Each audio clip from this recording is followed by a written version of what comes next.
Welcome to Football Daily, where we're looking at 10 transfers that have happened or could potentially happen that we just don't think make any sense. And this was written by Patrick and Henry, so don't come after me, shout them. 10. Nicolas Jackson to Chelsea. With Havertz, Pulisic, Ziyech, Sterling, Fofana, Broja, Lukaku, Modric, Aubameyang, Nkunku and Madueke all on the books, it seemed that the last thing Chelsea needed this summer was another promising forward. The team clearly has the materials to form a decent front line, but what they are missing is a star who can raise the level of the attack overall. After a year in which they ranked 15 in the Prem for goals scored, netting just 38 goals in 38 games, 10 fewer than relegated Leeds and 13 below Leicester. So a €35 million deal for Nicolas Jackson while finding a vacuum seems a little bit odd. The 22-year-old Senegalese forward had an excellent campaign with Villarreal last year, bagging 16 goal involvements in 1,600 minutes. But he still has just 16 top-flight starts to his name, while his XG suggests his true level is a little bit below those outstanding headline stats. His shots total is also low in the bottom third of forwards, and though he makes up for that with good passing and one-on-one threat, those stats are more like a goal-scoring winger than a striker. With a poor aerial record and lots of dispossession posing questions by his credentials as a 9 in the Prem. Cheaper moves might be a good novelty at Stamford Bridge, but this one still doesn't quite compute for us. 9. Jordan Pickford to Manchester United.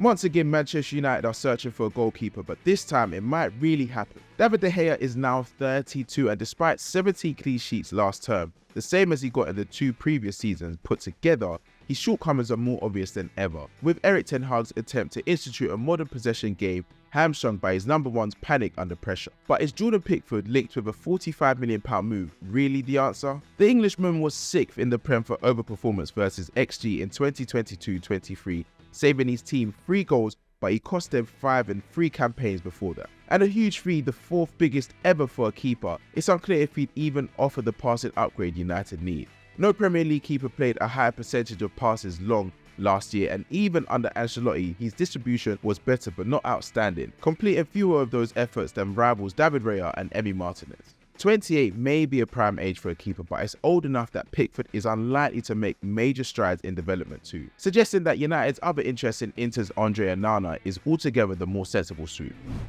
8. JOSELU to Real Madrid. With Benzema leaving this summer, Real Madrid undeniably needs striking reinforcements, but still, their year-long capture of veteran Spaniard JOSELU is hard to fathom. The 33-year-old, formerly of Stoke and Newcastle, arrives following relegation from La Liga with Espanyol and was expected to ride the bench, but in a post-Benzema world, suddenly finds himself in contention to start, a scary prospect for player and club alike. JOSELU isn't a scrub by any means, scoring 16 league goals last year to rank 3rd in Spain and bringing him to 4 consecutive years of double figures, but he simply hasn't got the chops to lead the line for Los Blancos. With 0.4 XG per 90, it's only a ton of game time which saw him net so many, and more importantly, he lacks the link-up play necessary between Vinny and Rodrigo. Ranking in the bottom quarter of strikers for chances created last season and the bottom 9% of pass completion, as well as losing the ball 3.8 times a game to Benzema's 2.6. With 3 options on the market like Firmino or even Mariano Diaz, whose Bernabeu contract expires this week, signing JOSELU looks like a false economy unless Mbappe arrives. 7. Kang In-lee to PSG.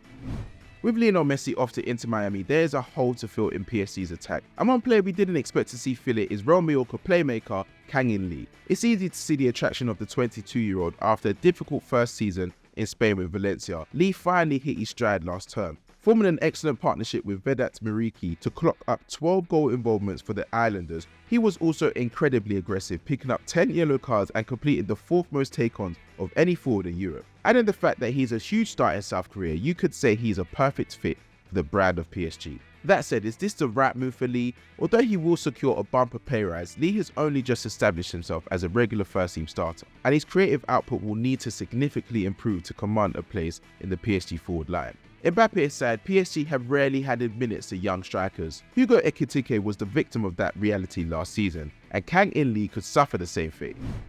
6. Alex Krau to Union Berlin.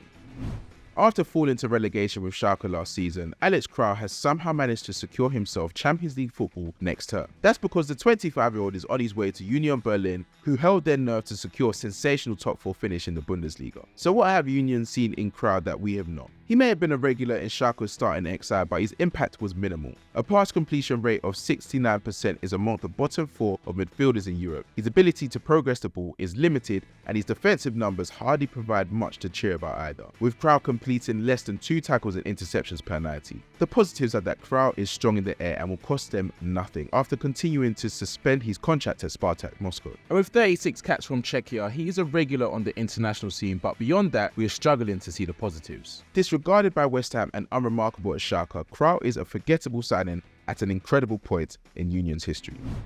5. Sergiño Dest to Beşiktaş. It has been a year to forget for Sergiño Dest. A loan move to AC Milan was expected to reinvigorate his career, but he flopped to the San Siro, meaning Milan refusing to activate their €20 million option to buy. According to reports, Stefano Pioli was never convinced by the attacking fullback, who also suffered various muscular issues throughout the season. With Barcelona determined to sell the 22-year-old, a new buyer is desperately being hunted. According to Calcio Mercato, Union Berlin were interested in exploring a deal, but after deciding to focus on other targets, Beşiktaş have emerged as favourites for his signature. While a move to Istanbul would guarantee the minutes he craves, we can't help but feel he can do better. He's still young, a top performer for the USA national team, and wasn't exactly a disaster for Barcelona, posting 6 goal involvements in 2 years at the Camp Nou. Dest is clearly talented. Barca wouldn't have paid Ajax almost €25 million back in 2021 if he wasn't. His career may not be progressing exactly as planned, but a step down to the Super League is not the answer to his problems. 4. Kai Havertz to Arsenal. Okay, we can see some arguments in favour of this.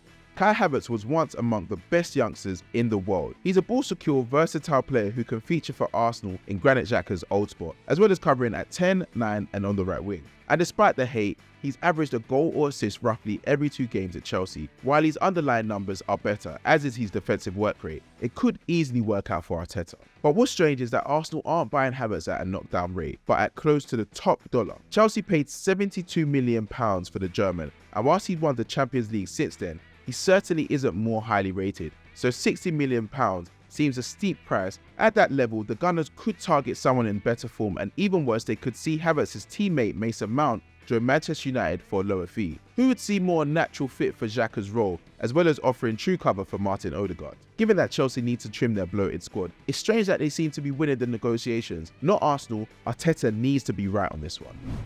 3. Ilkay Gundogan to Barcelona. Any side would be lucky to have Gundogan. The big player for the big occasion, Gundogan registered 8 goal involvements in his final 7 appearances for City to help them secure a historic treble. It also expanded the Germans' trophy cabinet to 40 major trophies, making him one of the most successful midfielders in the game today. And still only 32 years old, so there's still plenty of life in Gundogan just yet. But that doesn't mean Barcelona should have funneled their resources towards bringing him to Camp Nou. Financial fair play has already limited the Blaugrana's ambitions in the market, and they're still under pressure to drive down their heavily inflated wage bill, a problem which will definitely not be helped by the arrival of Gundogan, a big player who will command a big salary. They also have far more pressing concerns at central defensive midfield, rather than the number 8 position Gundogan will occupy. Replacing Sergio Busquets should be Barcelona's concern, not blowing out their midfield in other areas. Bring Gundogan in and Gavi, Pedri or Frankie de Jong could be the ones to suffer. 2. Justin Kluivert to Bournemouth.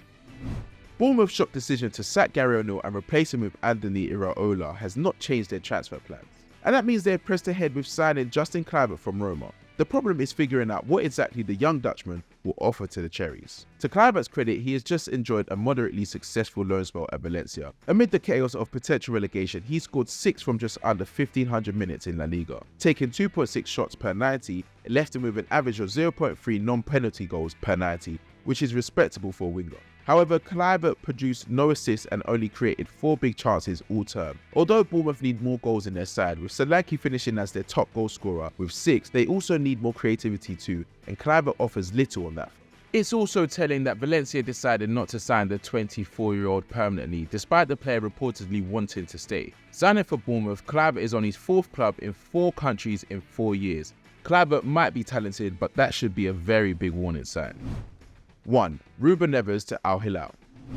Football careers are short. Players get about 50 years to earn enough for a lifetime, assuming that they don't get seriously injured, and in that light, it's hard to judge them for choosing cash when it's on the table. But even then, Ruben Neves' move to Saudi Arabia seems strange. A Premier League regular linked with Manchester United and Barcelona departing for an upstart division at the age of 26. Wolves, of course, will be delighted with the reported £47 million fee, and Neves himself stands to earn 300k a week in Riyadh. But with a year left on his deal in the Midlands, he could have picked his destination next campaign, with an outstanding range of passing, ranking 3rd among pure outfielders for long balls completed last season, sitting 7th of passes in the final third and contributing 7 goals from the base of midfield, while his physical solidity also gives him presence off the ball, contesting and winning the same number of duels as Tottenham's Højbjerg. He's young enough that he can pad his bank account and return to Europe before he's 30, but Neves seems to be signing away a chance to compete for the game's biggest trophies. It's a loss for the sport.